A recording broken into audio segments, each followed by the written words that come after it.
daily presidential briefing about the actions in Syria. He, at that time, asked the team for additional information and updates. The interagency team spent the day developing an initial range of options for the president.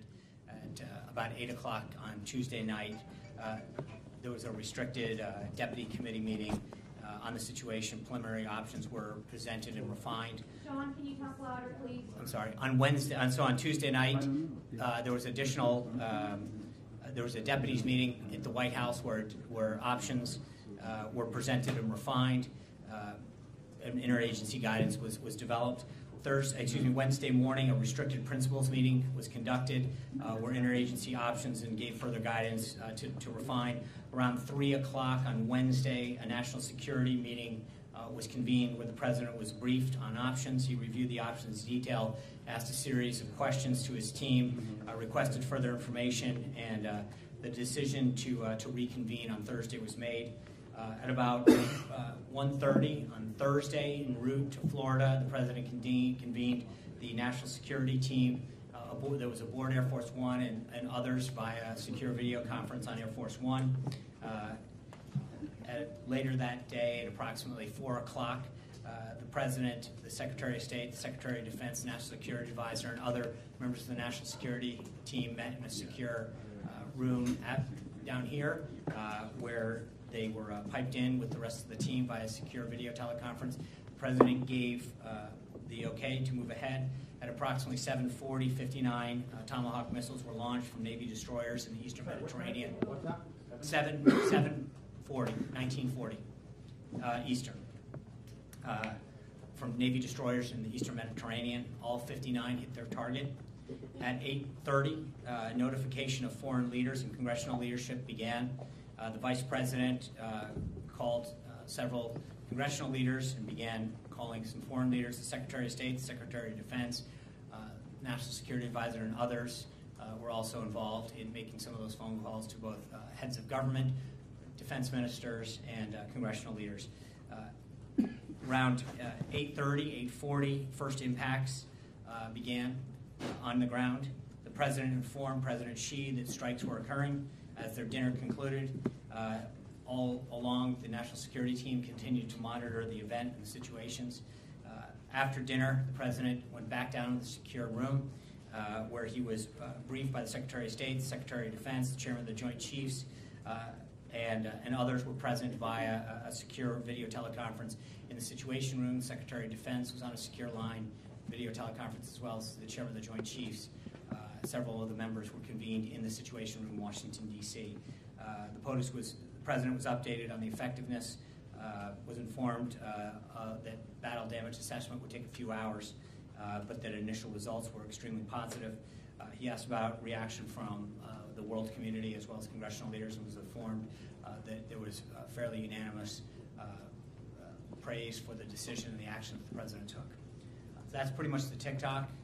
Pentagon and the National Security Team continue to provide the president with updates this morning, and as soon as his visit with President Xi, I expect a further update to the president. Hallie. Sean, can you talk a little bit about the next steps here in Syria? Was this a one-off? Does this change the administration's policies moving forward? What happens from here? Yeah, I'm not going to get in. I think when you've heard the president talk, he spoke extensively in his Rogue Garden the other day with King Abdullah there that he's not going to telegraph his next move, but I think that this action was very decisive, justified, and proportional to the actions that he felt needed to take, and I think it sent a very strong signal, not just to Syria, but throughout the world. Let me ask you a follow-up question now. How does this fit with his America First foreign policy? Is that still his stated position? Absolutely. I think that his actions were very clear under Article 2 in our nation's national security. There's a very important national security interest in the region. Stability, and obviously there's a huge humanitarian component to this.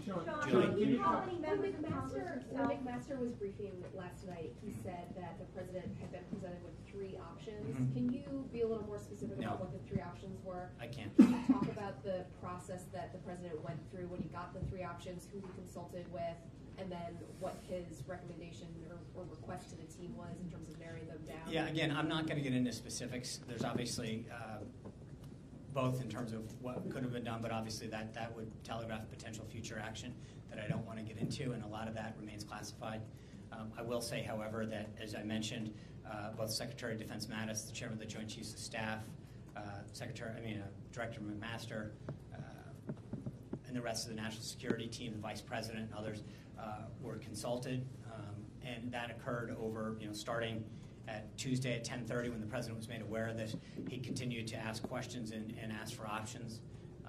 So this was a very evolving process in which the President was given updates, asked additional questions, given additional options, refined those options until an ultimate decision was made yesterday. Sean, Margaret? Can you just clarify? I think you said that the President informed Xi after the strikes had concluded. Is that accurate? The exact timeline, the President, as you know, yesterday was having dinner. I think after the dinner concluded, I believe that the impact had been made. I'd have to check the exact timeline, but the impact occurred at around 8:30 last night Eastern time. The President informed President Xi as dinner concluded, and he was on his way back to his temporary quarters. So where the exact timeline is, I don't know, but my understanding is that everything had made impact by the time he was informed. He informed President Xi. Can you put that in context? Because clearly, the President has said that North Korea is of deep concern to him. That's right. This is a military action that he has taken unilaterally. As he explained this to Xi Jinping, was it put in that context? Was there any broader message that, like, look, if you don't help us crack down on North Korea, we are willing to go ahead with similar actions? Yeah, I'm going to let, there'll be a readout later today about all of the areas and issues that were discussed, and I think we'll try to get some individuals down to talk about specifics on the topics they were talking. I believe that what the President stated last night was just simply that action had been taken, what he was doing, what had happened, and that he was going to be briefed. I don't think there was any immediate nexus, but I was not present for that conversation.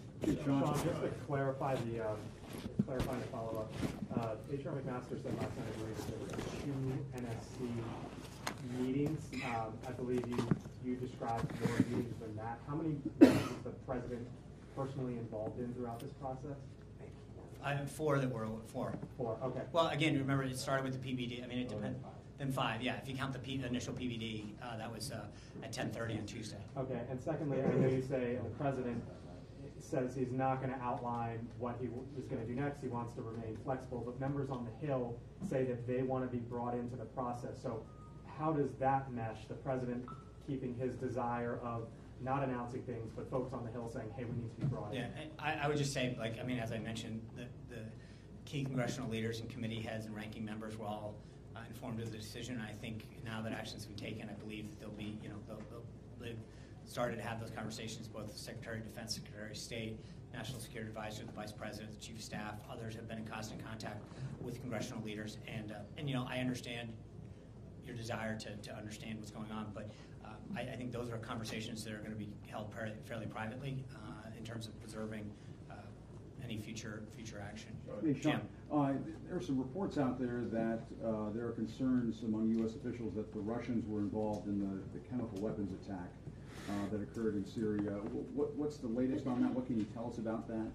Is that something that you're looking at? Yeah, I'm just going to, the actions that were taken were clearly against the Assad regime, and I'm not going to say anything further than that. As I mentioned, just on I know Secretary Tillerson noted last night with respect to Russia that was a military deconfliction with respect to the area of operation to make sure that because we're both operating, but beyond that, there was no political contact made with Moscow. But I think last night sent a very clear signal. Yeah. Sean, you talked about this as an evolution over these last 72 hours. Mm-hmm. Could you give a little bit of insight into the President's thinking and how that evolved? We saw publicly in the statements that he made where he sort of seemed to become more taken aback by the imagery, what have you, by the time he gave that press conference with the King of Jordan. But can you talk to us privately about what his reaction was at the beginning and then how that evolved and how he got from point A to point B ultimately to launch the strike? Well, only to say, number one, I think the President's comments that he made in the Rose Garden with King Abdullah pretty much speak for themselves with respect to the disgust that he had for the imagery that he was seeing and the assessments that his team was providing with respect to the innocent lives, especially the children and babies that have been killed. Obviously, chemicals have been used by Assad in the past, but in his first 70 days, the president was very taken by this. But also, I think this was, as you mentioned correctly, this was a 72-hour evolution of receiving updates and options and refinement through additional questions that the president made to come to a final decision. But this is once he was presented with these at 10:30 on Tuesday, he began to ask a series of questions, began to get additional updates and assessment as far as what happened, why it happened, and then obviously options that were available to act. I guess the question, just to follow up, because the question is, was there a sense of maybe skepticism at the beginning where he said, look, are you sure that, you No, have the right I spoke with him. I had an What opportunity do to see him initially right after that PBD, and he was very moved and found the event extremely tragic. So I think from the get-go, it was very, very disturbing and tragic and moving to him. And so you had a sense that he was there in terms of military strikes? No, I wouldn't say. No, again, I wouldn't just before we get too far. The answer is that he had a very deliberative process of asking his national security team to develop options. And as you may know, those options usually start with 0 and go all the way to 100. And so there was a level of assessment, further probing, and questions that the president had. And then ultimately, after days of refinement, a decision was made. But I wouldn't want to suggest that there was any sense of immediate decision. That's why it evolved over time and took the length of time that he did. It was through a series of updates, questions, and further information. How did he see the images, John? I'm sorry? How did he see? What did he see in that PVD? Did he see printed out images? Did he see video? Obviously, I can't go into what he sees in a PVD. Well, So. but how did he take in some of the images, even outside? Obviously, there's beyond the information that he gets in his PVD. There were very clear images that were available online, in newspapers, and on television that everyone in the world could see. Was he seeing those? I'm sorry? He was seeing those too in the public images that were out Oh, there? absolutely. Sean. Thanks, Sean. As part of this 72-hour evolution, does the president now believe Assad needs to leave power? Is that part of it? I think that the president's actions were very decisive last night, and I think are very clear about what he thinks needs to get done. I think first and foremost, the president believes that the Syrian government, the Assad regime, should, at the minimum, agree to abide by the agreements that they made not to use chemical weapons. I think that should be a minimum standard throughout the world. So I think that's where we start. I think a very, very clear message was sent last night, one that was backed up and echoed by not only our own leaders here in this country, but throughout the world. Sean, the president during the campaign warned that action against the Assad regime could result or devolve into World War III. He talked about the risks of drawing in Russia and Iran into a broader conflict. Is the president at all concerned about that happening, or the fact that as U.S. planes fly over the Syrian skies that they could run into interference from either Russian or Syrian defense systems? I think if you've seen the response from the world community, including some of the countries that you've mentioned, I think that they understand that the U.S. Acted appropriately, and in most cases, there is widespread praise from around the globe for the president's actions. But is that not something that he's concerned about anymore? I think the president, as I said, the team last night, Secretary of Defense Mattis, Secretary of State Tillerson, the Vice President, the Chief of Staff, National Security Advisor, who was on the phone, not just with members of Congress, but with foreign heads of government as well as defense ministers, and almost universally were praised for the president's decisive action. Sean, also, to follow on that, Sean, also on the campaign trail, the president expressed a desire to work with Russia to defeat ISIS, but this clearly puts a setback on that. I don't know that I agree with that. I think that there can be a shared commitment to defeat ISIS and also agree that you can't gas your own people. I don't think that there's a mutual level of human decency that I think we can expect out of everybody, and I don't think that goes hand in hand with also augmenting that with our national security interests. Sean, can you clarify? Sean, can you give us a sense of what foreign ministers and defense ministers were spoken to last night? And does the president have anybody on his schedule today, world leaders that he's going to talk to? As I said, the president's been continuing in meetings with President Xi.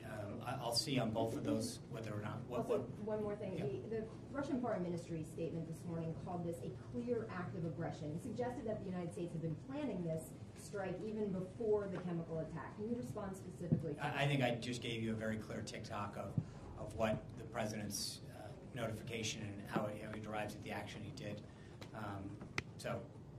That pretty much speaks for itself. And I'm sorry, the other... Just that this was a clear act of aggression. Yeah, I think this was a clear response on humanitarian purposes that has been widely praised throughout the globe. Yes, sir. Hey, Sean, are there any specific outcomes from President Xi and President Trump? Yeah, as I mentioned at the outset, we'll have a readout of that visit. I just want to give you guys a quick update. We'll have further information throughout the day. Stay in touch with us. I want to get back. Obviously, our focus is continuing to have a phenomenal, great, I'm sorry, Politico. I